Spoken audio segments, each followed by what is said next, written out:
شرور أنفسنا وسيئات أعمالنا من يهده الله فلا مضل له ومن يضلل فلا هادي له وأشهد أن لا إله إلا الله وحده لا شريك له وأشهد أن محمدا عبده ورسوله يا أيها الذين آمنوا اتقوا الله حق تقاته ولا تموتن إلا وأنتم مسلمون يا أيها الناس اتقوا ربكم الذي خلقكم من نفس واحدة وخلق منها زوجها وبث منهما رجالا كثيرا ونساء واتقوا الله الذي تساءلون به والأرحام إن الله كان عليكم رقيبا يا أيها الذين آمنوا اتقوا الله وقولوا قولا سديدا يصلح لكم أعمالكم ويغفر لكم ذنوبكم ومن يطع الله ورسوله فقد فاز فوزا عظيما أما بعد فإن أصدق الحديث كتاب الله وأحسن الهدي هدي محمد صلى الله عليه وعلى آله وسلم وشر الأمور محدثاتها وكل محدثة بدعة وكل بدعة ضلالة وكل ضلالة في النار.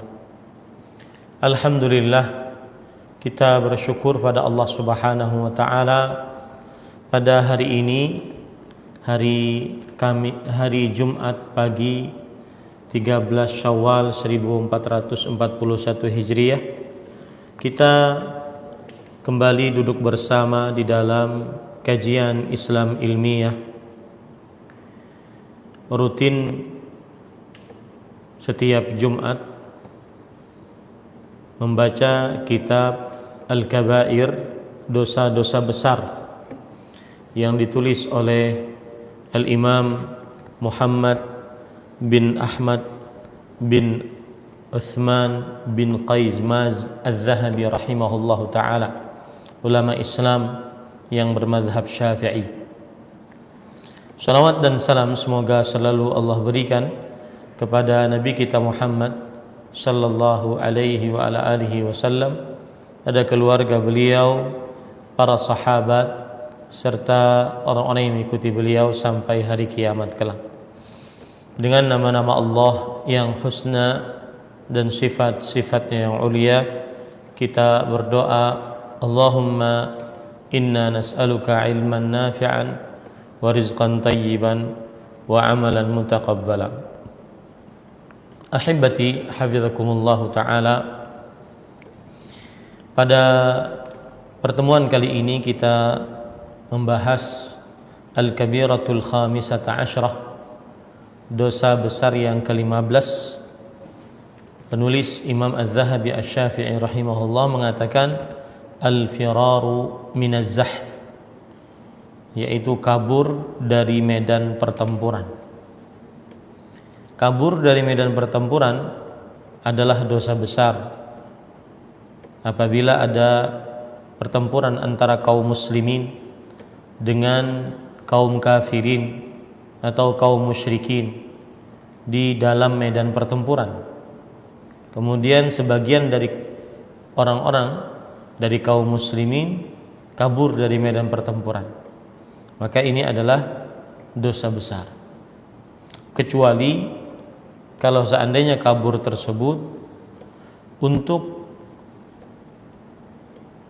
membuat taktik agar bisa menyerang kembali orang-orang kafir, atau untuk berkumpul kepada kaum muslimin di tempat yang lain sehingga menambah kekuatan bagi kaum muslimin, maka ini diperbolehkan dan ini bukan dosa besar. Kita baca apa yang disebutkan oleh penulis Imam Az-Zahabi Asy-Syafi'i rahimahullah, idza lam yazidil aduwa ala dha'fil muslimin illa mutaharrifan liqital aw mutahayyizan ila fi'ah wa in ba'udat.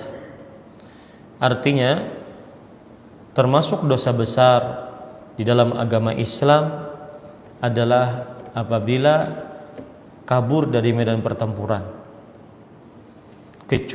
jika tidak menambah musuh atas kelemahan kaum muslimin, kecuali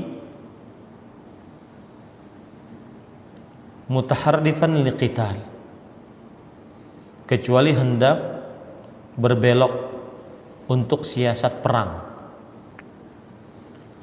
ila fi'ah atau mutahayyizan ila fi'ah, atau hendak bergabung dengan pasukan yang lain. Nah, ini boleh. Jadi lari dari medan pertempuran termasuk dosa besar jika menambah kekuatan kepada musuh dan melambah kelemahan kepada kaum muslimin. Adapun jika untuk merupakan suatu siasat peperangan, maka tidak termasuk dosa besar. Atau juga jika untuk bergabung dengan kaum muslimin, maka ini juga tidak termasuk dosa besar, meskipun mundur ke belakangnya jauh, seperti kejadian Utsman bin Affan radhiyallahu anhu. Beliau mundur sampai akhirnya ke kota Madinah. Maka ini tidak mengapa, ini bukan termasuk dari dosa besar. Jadi termasuk dosa besar adalah kabur dari medan pertempuran dan menambah kelemahan bagi kaum muslimin, kecuali kabur dari medan pertempuran untuk sebuah siasat perang, ini bukan dosa besar. Atau untuk bergabung dengan kaum muslimin yang lain di tempat yang lain, ini juga bukan dosa besar. Qala Allah Ta'ala, Allah Subhanahu wa Ta'ala berfirman, wa man yuwallihim yawma idzin duburahu illa mutaharrifan liqital aw mutahayyizan ila fi'ah faqad ba'a bighadabin min Allah wa ma'wahu jahannam wa bi'sal masir. Artinya, dan barang siapa yang membelakangi mereka, mundur, yaitu mundur dari pasukan pada waktu itu termasuk daripada dosa besar, kecuali berbelok untuk siasat perang atau hendak menggabungkan diri dengan pasukan yang lain. Maka sesungguhnya orang itu kembali dengan membawa kemurkaan dari Allah. Orang yang tadi mundur dari medan pertempuran, dia dimurkai oleh Allah Subhanahu wa Ta'ala. Tempatnya ialah neraka jahanam, dan diancam dimasukkan oleh Allah Subhanahu wa Ta'ala ke dalam neraka jahanam, dan amat buruklah tempat kembalinya. Dari sinilah bahwa mundur dari medan pertempuran termasuk dosa besar, karena dia diancam, perbuatan tersebut diancam dengan neraka jahanam oleh Allah Subhanahu wa Ta'ala. Dan dosa besar pengertiannya adalah kullu dzambin khatamahu Allahu bi la'nah au azab au iqab au ghadab. Setiap dosa yang diancam oleh Allah dengan laknat, siksa, murka, ataupun kemarahan Allah Subhanahu wa Ta'ala, maka ini dosa besar. Taib. Ahibati hafizakumullah Ta'ala, surat yang atau ayat yang dibawakan oleh penulis di sini yaitu surat Al-Anfal ayat 16. Kalau kita baca dari ayat yang ke-15 lebih jelas lagi. Allah Subhanahu wa Ta'ala berfirman, ya ayyuhalladzina amanu idza laqitumul ladzina kafaru zahfan fala tuwalluhumul adbar. Wahai orang yang beriman. Ini berarti ayat redaksinya ditujukan kepada orang-orang beriman. Apabila kamu bertemu dengan orang-orang yang kafir yang sedang menyerangmu, maka janganlah kamu membelakangi mereka. Kemudian baru setelah itu ayat yang ke-16, wa may yuwallihim yawma idzin duburahu illa mutaharrifan liqitalin aw mutahayyizan ila fi'atin faqad ba'a bighadabin minallah wa ma'wahu jahannam wa bi'sal masir. Coba kita baca dua tafsiran dari dua ayat ini. Imam Ibnu Katsir rahimahullahu taala berkata, yaqulu ta'ala mutawaidan 'alal firari minaz zahfi bin nar liman fa'ala dzalik. Allah Subhanahu wa taala berfirman mengancam atas perbuatan kabur dari medan pertempuran dengan dimasukkan ke dalam neraka bagi siapa yang melakukan hal tersebut. Allah Subhanahu wa taala berfirman, ya ayyuhalladzina amanu idza laqitumul ladzina kafaru zahfa. Hai orang beriman, apabila kamu bertemu dengan orang-orang yang kafir yang sedang menyerangmu. Yang sedang menyerangmu maksudnya adalah taqarabtum wa danautum ilaihim. Kalian saling mendekat kepada orang kafir tersebut dan kalian saling menyerang dengan orang kafir tersebut. Fala tuwadluhumul adbar. Maka janganlah kalian membelakangi mereka, yaitu mundur. Kata Imam Ibnu Katsir, ai tafirru wa tatruku ashabakum. Jangan kalian kabur dan meninggalkan sahabat-sahabat kalian di medan pertempuran. Wa man yuwallihim yawma idzin duburahu illa mutaharrifan liqital. Barang siapa yang mundur pada waktu itu, ya, kecuali orang yang berbelok untuk siasat perang. Nah, ini ada pengecualian, mundur tapi untuk siasat perang.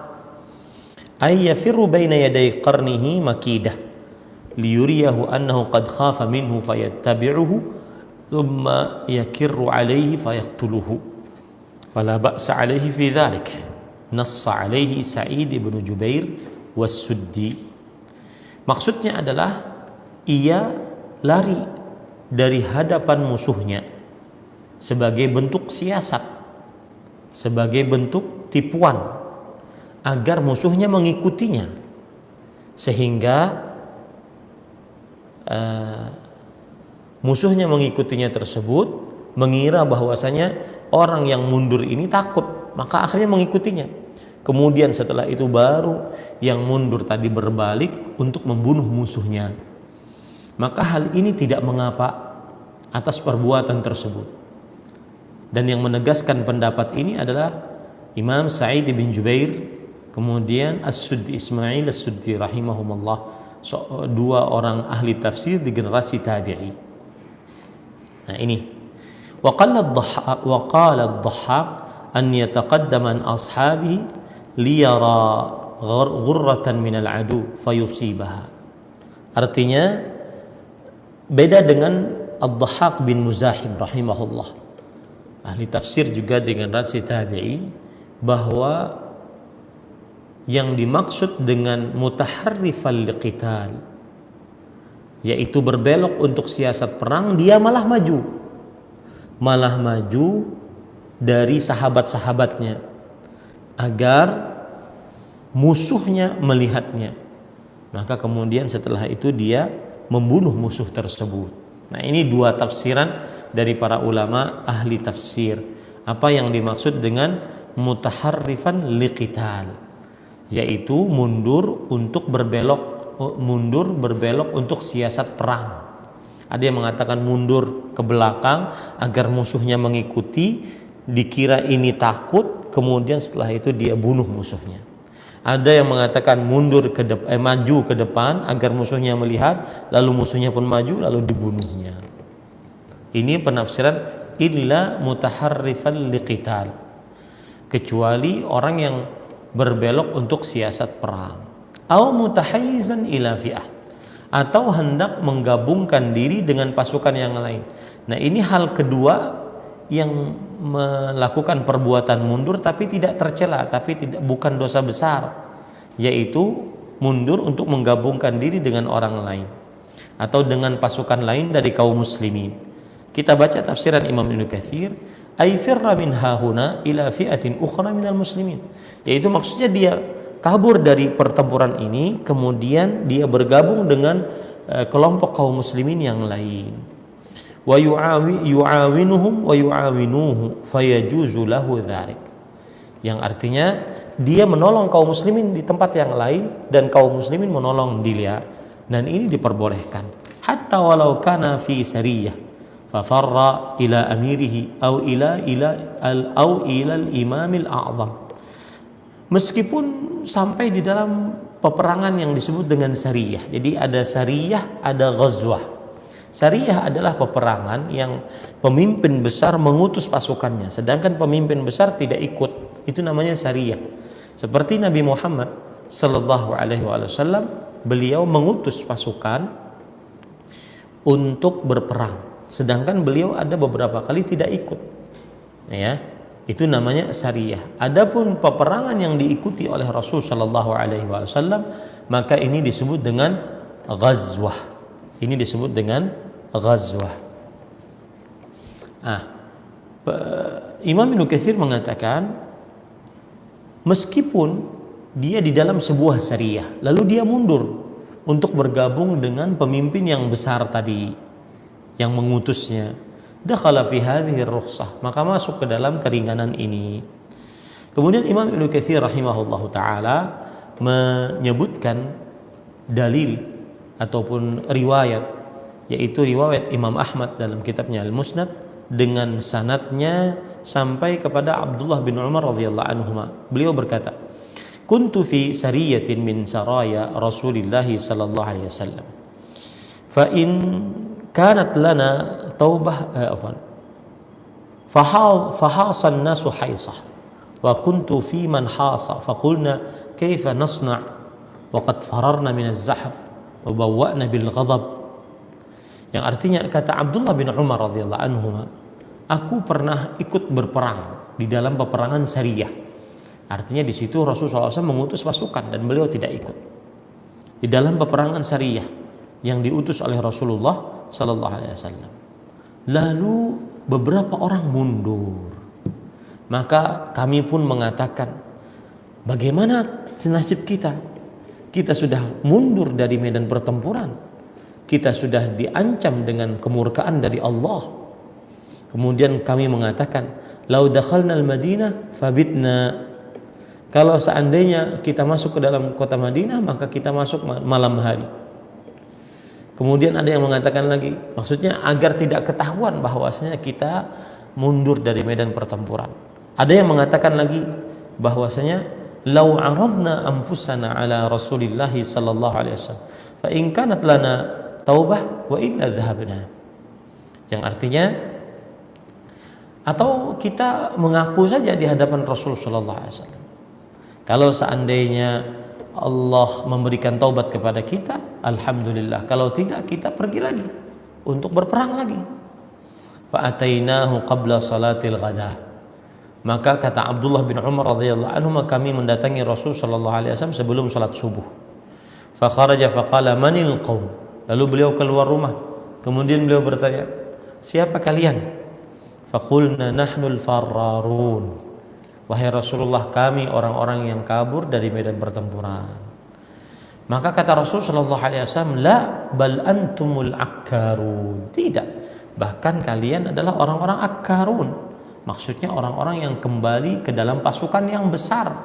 Ana fi'atukum wa ana fi'atul muslimin. Aku golongan kalian dan aku kelompok kaum muslimin. Fa'atainahu hatta qabbalna yadahu. Maka kami pun mendatangi beliau sampai kami mencium tangan Nabi Muhammad sallallahu alaihi wa ala alihi wasallam. Nah, ini menunjukkan riwayat bahwasanya kalau kabur dari medan pertempuran untuk bergabung dengan pasukan kaum muslimin maka tidak mengapa. Meskipun bergabungnya jauh, mundurnya jauh sampai bertemu dengan pasukan utama kaum muslimin dipimpin oleh pemimpin yang yang besar dari kaum muslim, maka ini tidak mengapa. Ini bukan termasuk daripada kabur dari medan pertempuran yang tercela. Nah, kemudian ahibati hafizakumullah taala,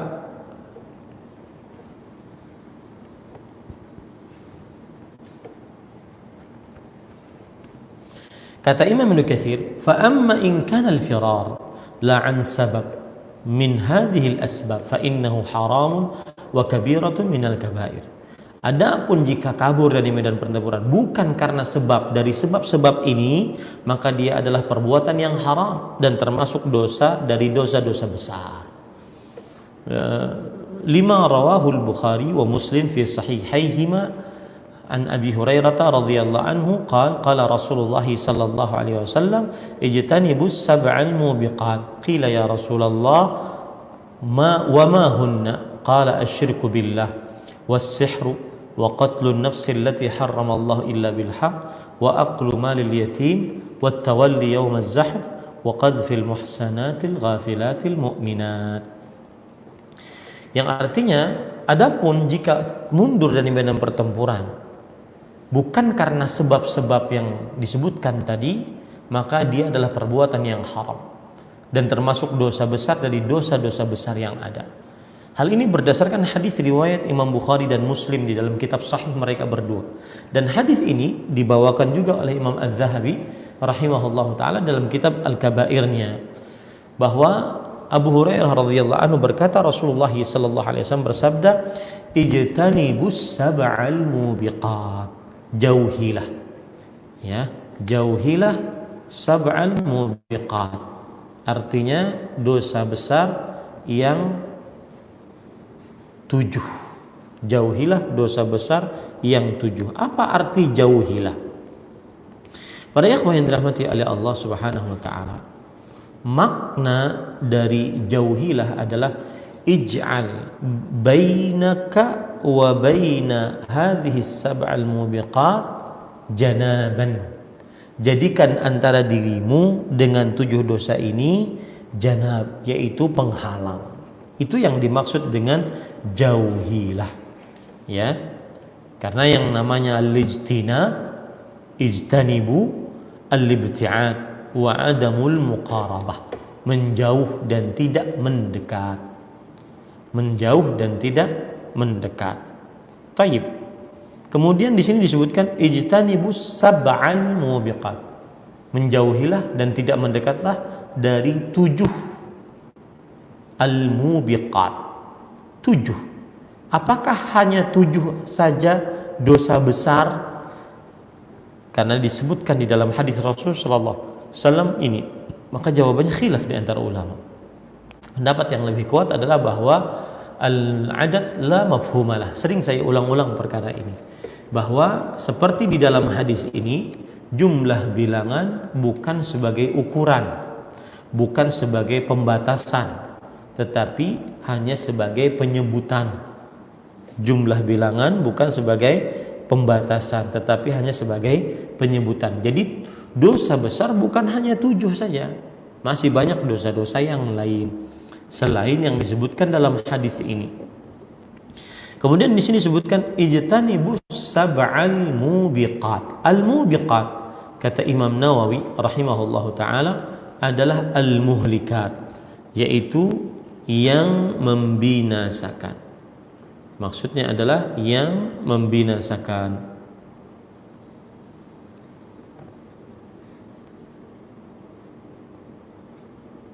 Saya akan panjang lebar menjelaskan tentang 7 dosa yang membinasakan ini. Ahibati hafizakumullah taala,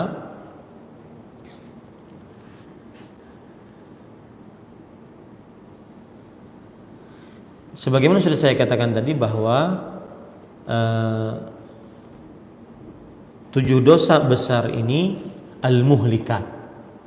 Al-muhlikat artinya, kata Imam Nawawi rahimahullahu taala, adalah al-muhlikat, yaitu yang membinasakan. Kenapa disebut membinasakan? Ada beberapa tafsiran para ulama hadis. Kenapa disebut dengan membinasakan? Jawabannya adalah yuhliku sahibaha fa yaqdhifuhu finnar, yang artinya 7 dosa ini disebut membinasakan karena membinasakan pelakunya. Ini penafsiran pertama, membinasakan pelakunya, memasukkannya ke dalam neraka. Kemudian ada penafsiran yang kedua, al-muhlikat, yang membinasakan ahlaka thawabal amal, yaitu membinasakan pahala amal-amal soleh sehingga pahalanya terhapus akibat mengerjakan salah satu dari 7 dosa besar ini.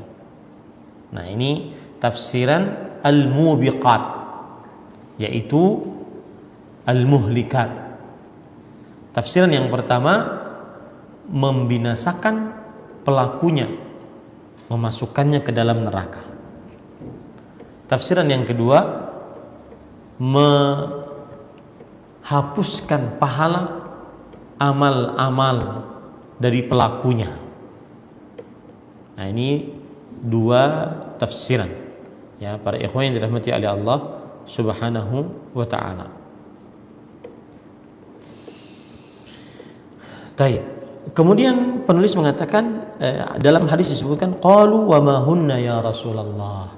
Para sahabat bertanya, apa 7 dosa besar tersebut wahai Rasulullah? Ini menunjukkan kegigihan para sahabat Nabi radhiyallahu anhu agar menjauhi hal-hal yang dilarang oleh Allah.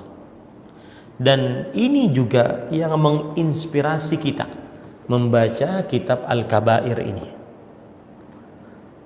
Karena seorang muslim wajib taat kepada Allah, dan taat dengan 2 cara. Fi'lu ma'mur wa tarku mahdzur. Mengerjakan yang diperintah dan menjauhi yang dilarang. Makanya berdakwah pun juga begitu, memerintahkan yang diperintah, dan biasanya itu semuanya menerima, dan juga mencegah, melarang yang dilarang. Nah, ini biasanya yang sulit untuk diterima oleh kaum muslimin atau oleh sebagian dari kaum muslimin, sebagian orang. Maka para sahabat Nabi radhiyallahu anhum, mereka gigih untuk mengetahui apa yang terlarang sehingga mereka menjauhinya. Karena agama bukan hanya mengerjakan perintah, tetapi juga menjauhi larangan.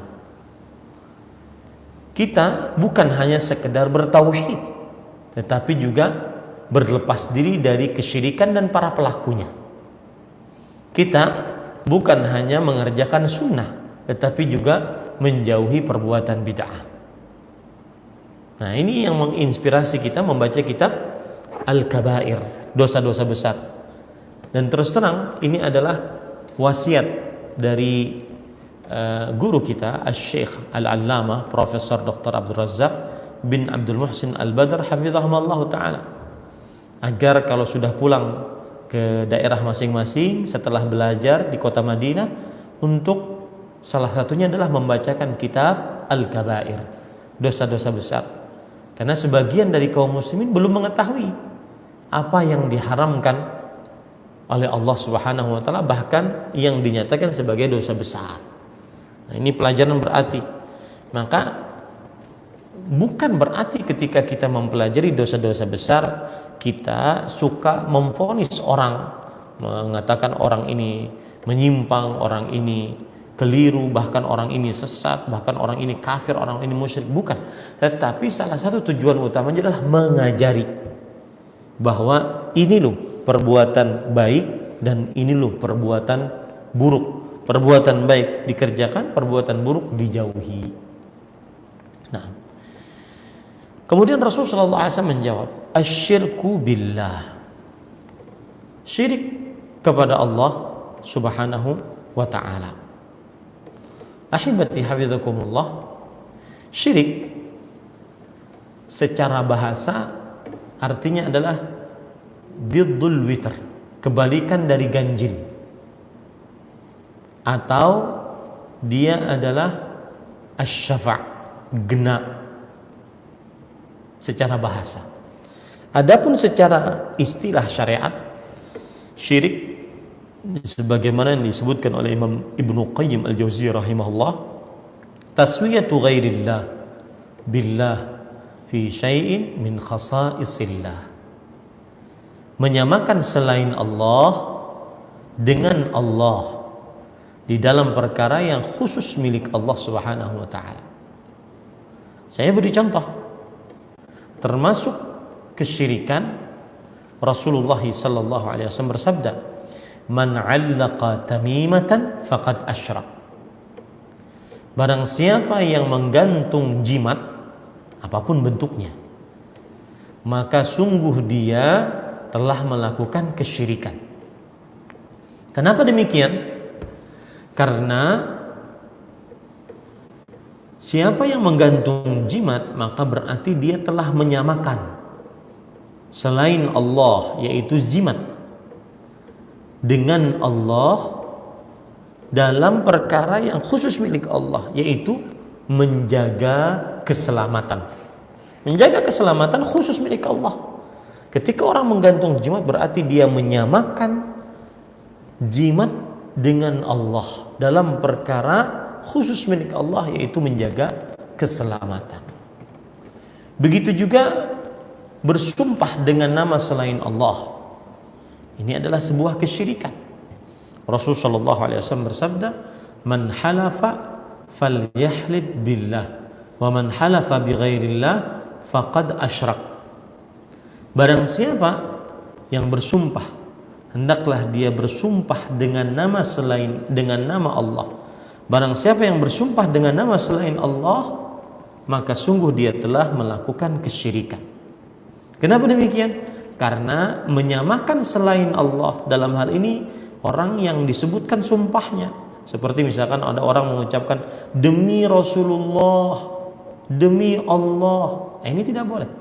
Yang boleh hanya demi Allah, demi ibu saya yang mengandung saya, demi pekerjaan saya, demi keturunan saya 7 turunan, saya tidak mencuri misalkan.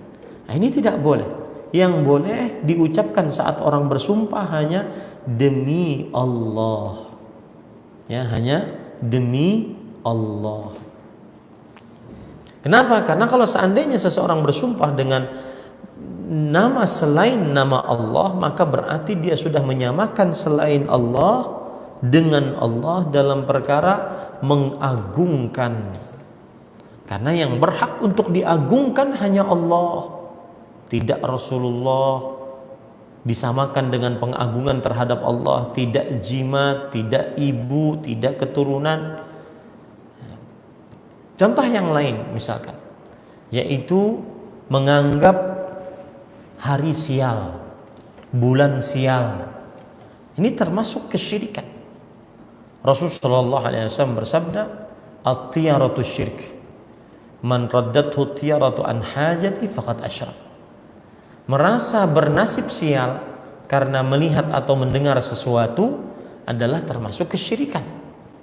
Barang siapa yang tidak jadi melakukan hajatnya karena takut terhadap sesuatu yang dia rasa sial, maka dia telah melakukan kesyirikan. Nah, ini tidak boleh. Ya, merasa sial dengan rumah ditusuk sate, merasa sial dengan warna tertentu, merasa sial dengan bulan tertentu, hari tertentu. Kenapa? Karena berarti menyamakan selain Allah dengan Allah dalam perkara yang khusus milik Allah.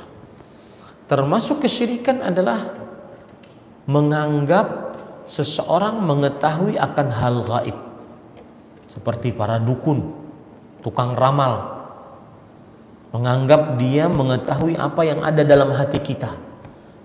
Ini berarti menyamakan selain Allah, orang yang kita anggap tadi, dengan Allah di dalam perkara mengetahui akan hal gaib. Karena hanya Allah Subhanahu wa taala yang mengetahui akan hal gaib. Tidak ada selain Allah Subhanahu wa taala yang mengetahui akan hal gaib. Ahibati hafizakumullah taala.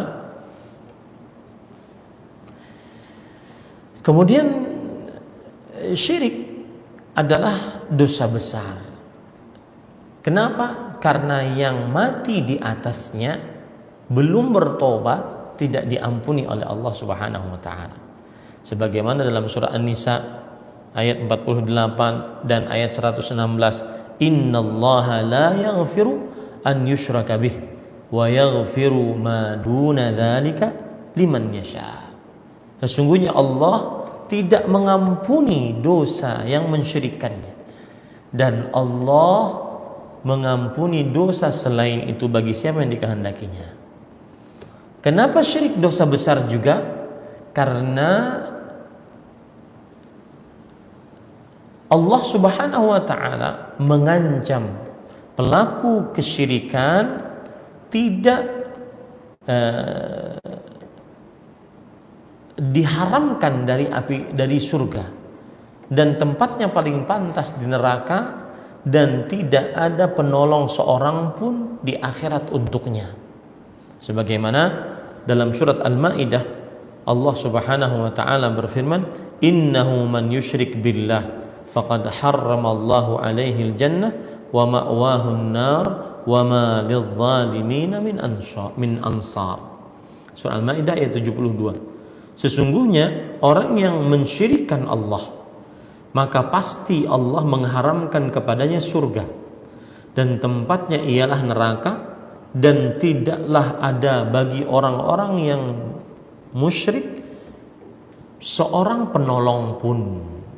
Tidak ada yang menolongnya. Ini menyebabkan syirik adalah dosa besar. Dan Allah Subhanahu wa taala berfirman di dalam surat Luqman, ketika Luqman alaihi salam memberikan nasihat kepada anaknya, dan ini juga menjadi pelajaran bagi para orang tua, bahwa salah satu yang paling utama Anda ajarkan pertama kali kepada anak Anda adalah kalimat tauhid dan perihal tauhid, ya, bukan potong bebek angsa masak di kuali, tetapi kalimat tauhid, la ilaha illallah.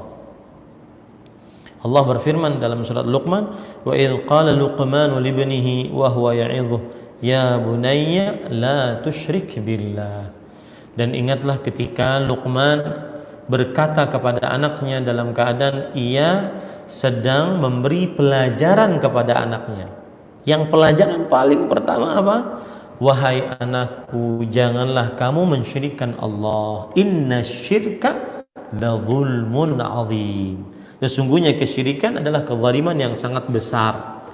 Nah, inilah kenapa dosa syirik adalah dosa al-mubiqat, dosa yang membinasakan pelakunya dan menghapuskan pahala amalan dari pelakunya.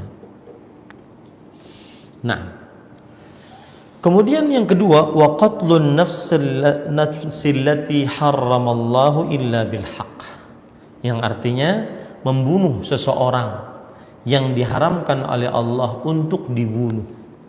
Ini termasuk dosa besar karena diancam dengan neraka, diancam dengan siksa, diancam dengan laknat oleh Allah Subhanahu wa taala. Perhatikan dalam surah An-Nisa ayat 93. Maka ini saya nasihatkan kepada kaum muslimin, jangan bermudah-mudah untuk meneteskan darah seseorang, terutama orang tersebut beragama Islam. Ya, sedikit-sedikit parang, sedikit-sedikit mandau, sedikit-sedikit lading, jangan. Hati-hati. Karena ini sangat dosa besar. Allah Subhanahu wa taala berfirman, "Wa may yaqtul mu'minan muta'ammidan fajaza'uhu jahannam khalidan fiha wa ghadiballahu alaihi wa la'anahu wa a'adda lahu 'adzaban 'azima. Barang siapa yang membunuh seorang mukmin dengan sengaja, maka balasannya ialah neraka jahanam. Ia kekal di dalamnya. Diancam neraka, diancam kekal dalam neraka. Allah murka kepadanya, mendapat murka Allah, dan Allah melaknatnya, mendapat laknat Allah, serta menyediakan azab yang besar baginya.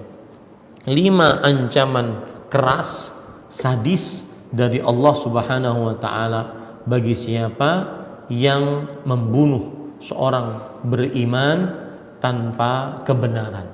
Makanya kalau seandainya di kampung kita ada maling tertangkap misalkan, maka jangan main hakim sendiri, karena bisa-bisa nanti terbunuh.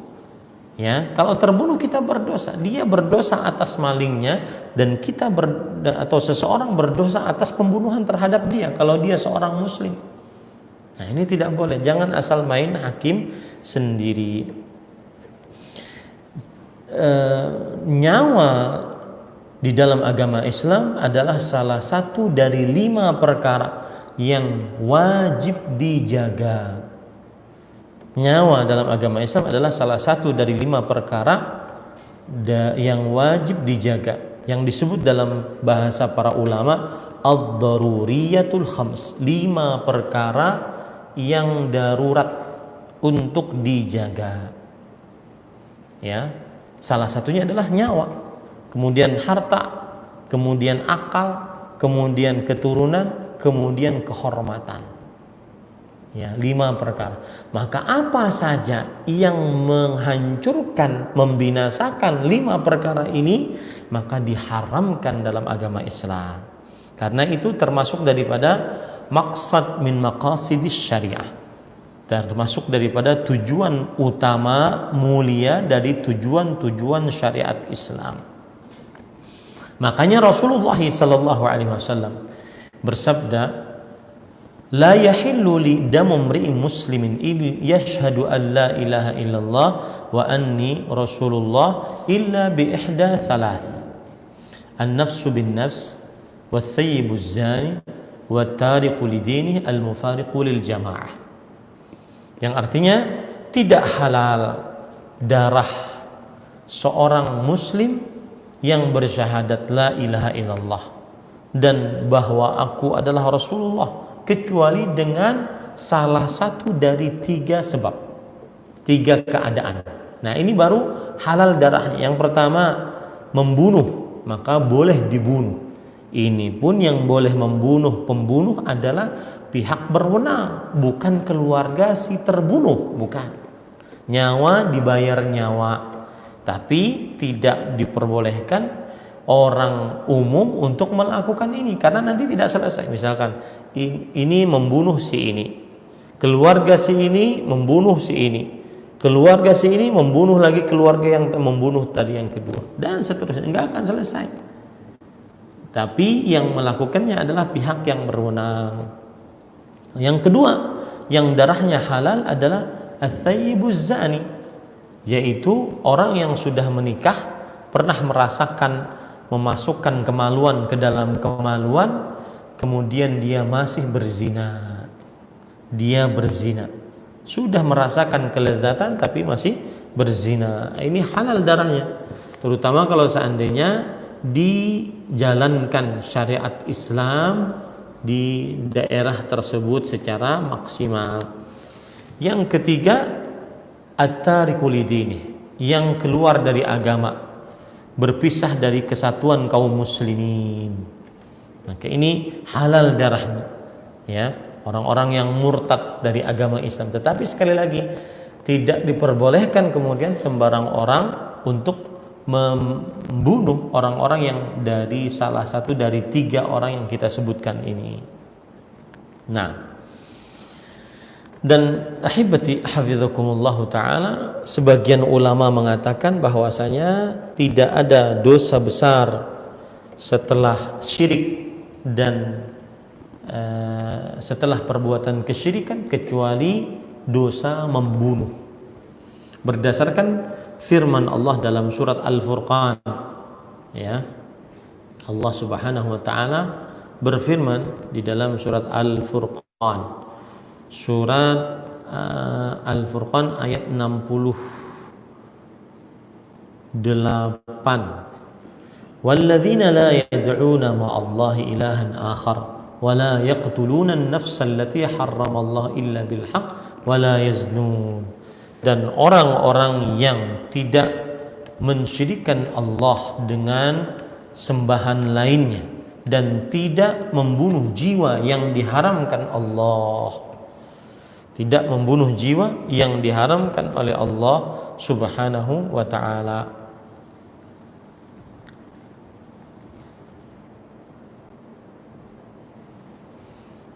Lihat di sini, makanya Imam Ahmad rahimahullah mengatakan, laisa dzambun a'zama ba'da syirik min qatlin nafs bighairil haqq.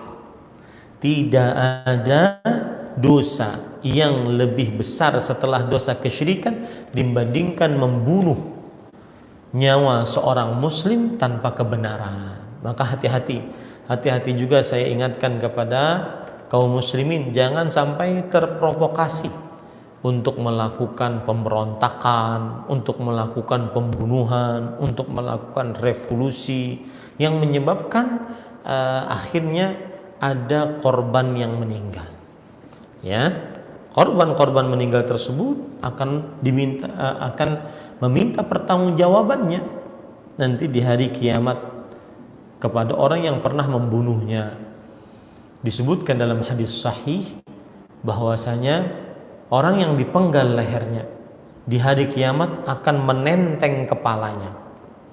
Kemudian dia minta didatangkan kepada Allah orang yang memenggal lehernya.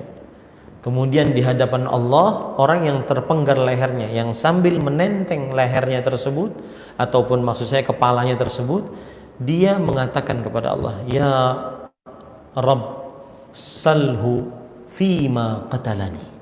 Wahai Allah, Rabbku, tanya kepada orang tersebut, kenapa dia membunuh aku? Ya, jangankan antar manusia dengan manusia, antar binatang saja. Rasulullah sallallahu alaihi wasallam bersabda, tuqadu lisyatil jalha minasyatil qurana. Artinya akan digiring kambing yang patah tanduknya ke hadapan Allah Subhanahu wa taala, dan ia minta pertanggungjawaban atas kambing yang bertanduk yang mematahkan tanduknya. Nah, ini makanya hati-hati. Syirik kepada Allah, dosanya kepada Allah. Dan kalau orang bertobat sebelum meninggalnya, meskipun dia melakukan kesyirikan, Allah Maha Pengampun. Tetapi membunuh seseorang, dosanya kepada manusia. Maka pada saat itu dia wajib meminta halal kepada yang pernah dia sakiti. Dalam hal ini keluarganya yang terbunuh, minta halal.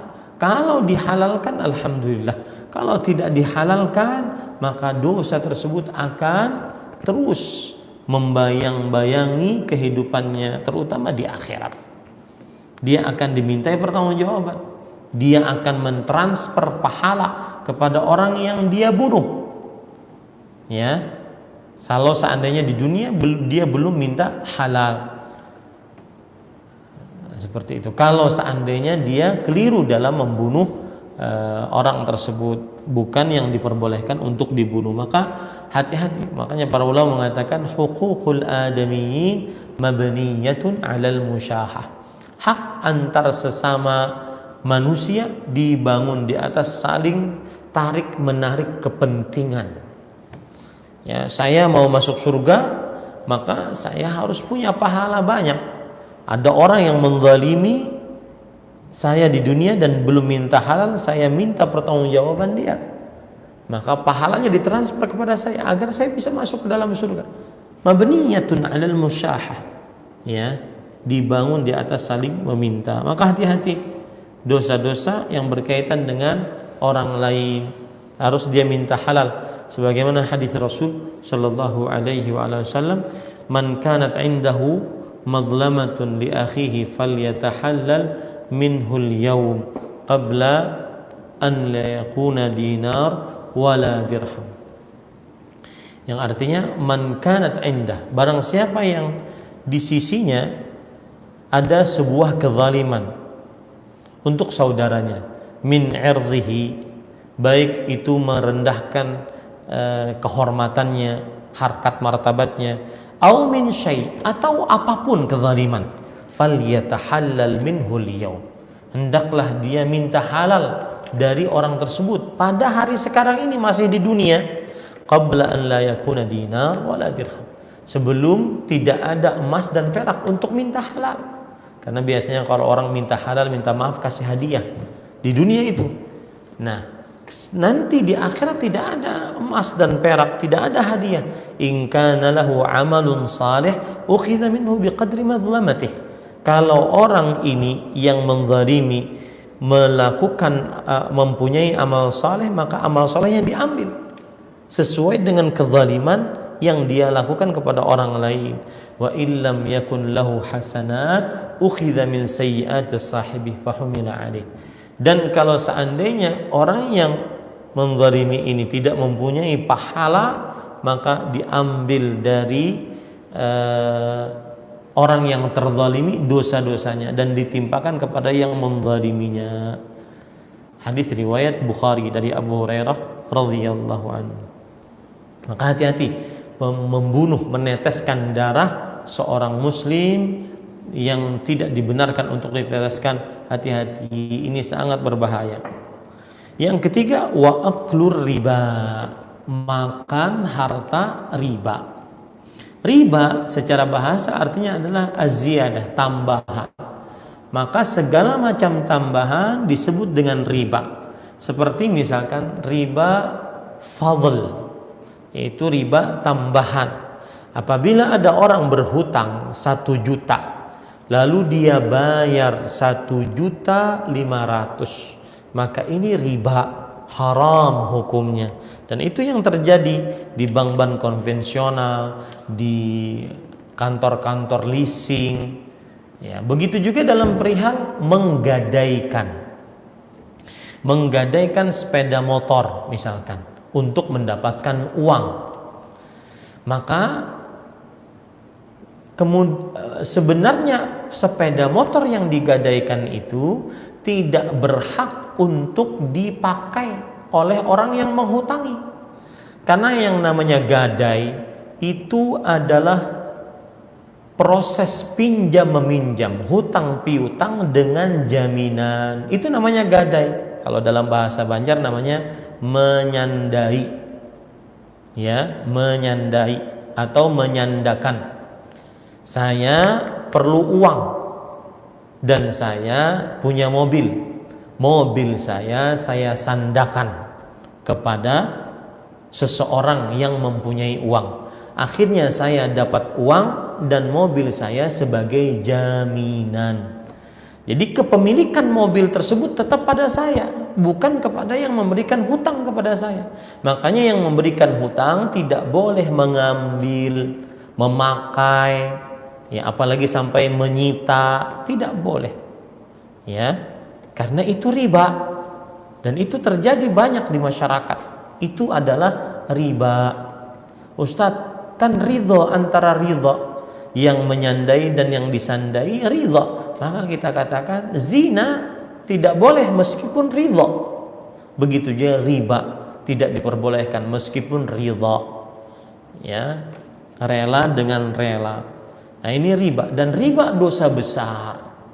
Allah Subhanahu wa taala mengancam peperangan bagi yang tidak meninggalkan perbuatan riba. Ya ayyuhalladzina amanu taqullaha wa dharu ma baqiya minar riba in kuntum mu'minin. Fa in lam taf'alu fa'dhanu biharbin minallahi wa rasulih. Wahai orang-orang beriman, bertakwalah kepada Allah dan tinggalkanlah riba. Tinggalkanlah riba. Jika kalian orang-orang yang tersisa dari riba, jika kalian orang-orang yang beriman. Apabila kalian tidak meninggalkannya, maka ketahuilah bahwa Allah dan Rasulnya akan memerangi kalian. Allah mengumumkan peperangan. Nah, ini menunjukkan riba dosa besar karena diancam dengan ancaman peperangan dengan Allah. Kemudian juga dalam itu tadi dalam surah Al-Baqarah ayat 278. Kemudian juga Allah Subhanahu wa taala menyebutkan kehancuran bagi orang yang berharta riba. Di antaranya surat Al-Baqarah ayat 276. Yamhaqullahu riba wa yurbis sadaqat. Allah menghancurkan harta riba dan menambah harta sedekah. Maka hati-hati kaum muslimin, karena ini dosa besar. Tidak boleh ngutang dengan riba, tidak boleh menghutangi, menjadi rentenir dengan riba. Ya, tidak diperbolehkan.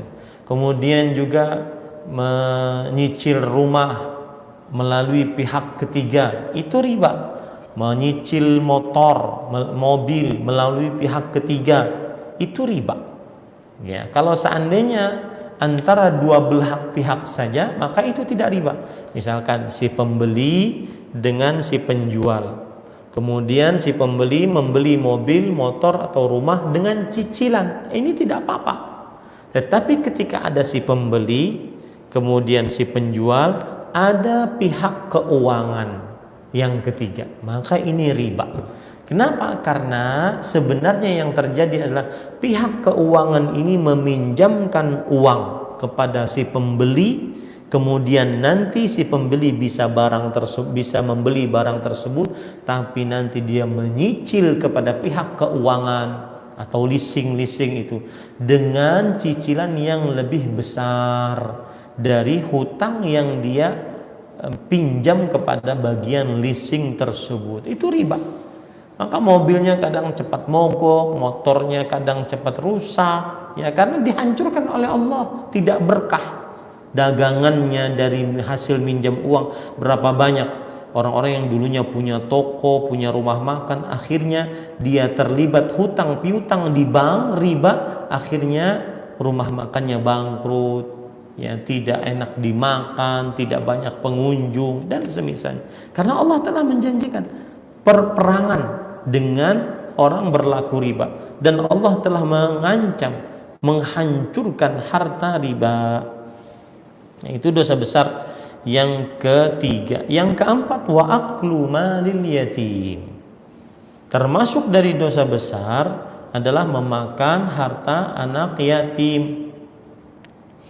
Dan memakan harta anak yatim ini Allah Subhanahu wa taala mengatakan, innal ladzina ya'kuluna amwalal yatama zulman innama ya'kuluna fi butunihim nara wa sayaslawna sa'ira. Yang artinya sesungguhnya orang-orang yang memakan harta anak yatim dengan kezaliman, maka dia memasukkan ke dalam perutnya api, dan mereka akan masuk ke dalam neraka yang menyala-nyala. Surat An-Nisa ayat 10. Maka ini jelas, ya, anak yatim itu ada yang miskin, ada yang kaya. Kalau seandainya anak yatim pengertiannya adalah anak yang belum balik dan meninggal bapaknya, itu anak yatim. Adapun anak yang meninggal ibunya dan belum balik itu namanya mafqud. Adapun yatim adalah anak yang belum balik dan meninggal bapaknya. Nah, kadang-kadang anak yatim ini ada yang kaya karena bapaknya orang kaya, berarti dia dapat harta waris. Maka yang mengurus harta kekayaan anak yatim yang belum balik ini tidak boleh berbuat zalim. Begitu juga anak yatim yang miskin, mungkin anak yatim ini dapat bantuan, Kemudian yang mengurusnya karena dia masih belum balik, masih anak kecil, yang mengurusnya tidak diperbolehkan untuk mengambilnya tanpa kebenaran. Nah, kemudian yang ke 1, 2, 3, 4, 5, 6. Yang keenam, tawalli yaumuz zahf, kabur dari medan pertempuran. Nah, inilah yang menjadi inti pendalilan dari hadis ini terhadap bab ini. Yang ketujuh, wa qadhful muhsanatil ghafilatil mu'minat, menuduh wanita-wanita yang suci, dia menjaga dirinya, dia selalu di rumah, dia tidak menampakkan auratnya. Al-ghafilah, dia tidak sadar kalau seandainya dia dituduh. Wal mu'minat, dan dia adalah wanita-wanita beriman, tidak sadar dituduh berzina. Nah, ini menunjukkan bahwa menuduh wanita suci beriman yang dia tidak sadar dituduh tersebut, dituduh melakukan perzinahan, ini adalah dosa besar. Nah, alhamdulillah kita kemudian penulis mengatakan, wa an ibni Abbas radhiyallahu anhuma qala lamma nazalat iyyakum minkum 20 sabiruna yaghlibu 200 فكتب الله عليهم ألا يفر 20 من 200 ثم نزلت الآن خفف الله عنكم وعلم أن فيكم ضعفا فإن يكن منكم 100 صابرة يغلب 200 وإن يكن منكم 1000 يغلب 2000 بإذن الله والله مع الصابرين فكتب ألا يفر 100 من 200 رواه البخاري. Dari Abdullah bin Abbas radhiyallahu anhu ketika turun ayat yaitu surat Al-Anfal ayat 65, iyyakum minkum 20 sabirun yaghlibu 200, jika ada di antara kalian 20 orang yang bersabar melawan 200. Kata Abdullah bin Abbas, maksud dari ayat ini Allah mewajibkan atas kaum beriman, orang 20 tidak boleh lari meskipun musuhnya 200. Orang 20 tidak boleh kabur dari medan pertempuran meskipun musuhnya 200. Lalu setelah itu Allah turunkan ayat yaitu surat Al-Anfal ayat 66. Sekarang Allah meringankan atas kalian dan Allah mengetahui bahwa di dalam diri kalian terdapat kelemahan. Maka jika ada di antara kalian 100 yang sabar melawan 200, atau jika ada di antara kalian 1000 melawan 2000 dengan izin Allah, dan Allah bersama orang-orang yang sabar. Kata Abdullah bin Abbas, Allah mewajibkan bahwa 100 orang kaum muslimin tidak boleh kabur ketika melawan 200 dari musuh-musuhnya. Tidak boleh kabur. Hadis riwayat Imam Bukhari. Nah, ini alhamdulillah selesai pelajaran kita pada kesempatan kali ini, yaitu dosa besar yang ke-15. Mohon maaf karena ada kegiatan setelah ini, maka belum bisa menjawab pertanyaan-pertanyaan yang disampaikan melalui via Facebook ataupun YouTube. Mudah-mudahan besok kita bisa bersua kembali, dan besok pelajarannya adalah jam 7 waktu Indonesia Barat, kitab Umdatul Ahkam, ya, kitab Umdatul Ahkam, dan masih di dalam Kitabut Thaharah, ya. Mudah-mudahan kita bisa melanjutkan. Ini yang bisa sampaikan. Subhanakallah bihamdik, asyhadu an la ilaha illa anta astaghfiruka wa atubu ilaik. Sallallahu nabiyana Muhammad walhamdulillahirabbil alamin. Wassalamualaikum warahmatullahi wabarakatuh. Yuk salurkan infak dan donasi amal jariah terbaik Anda untuk operasional Rifkon TV.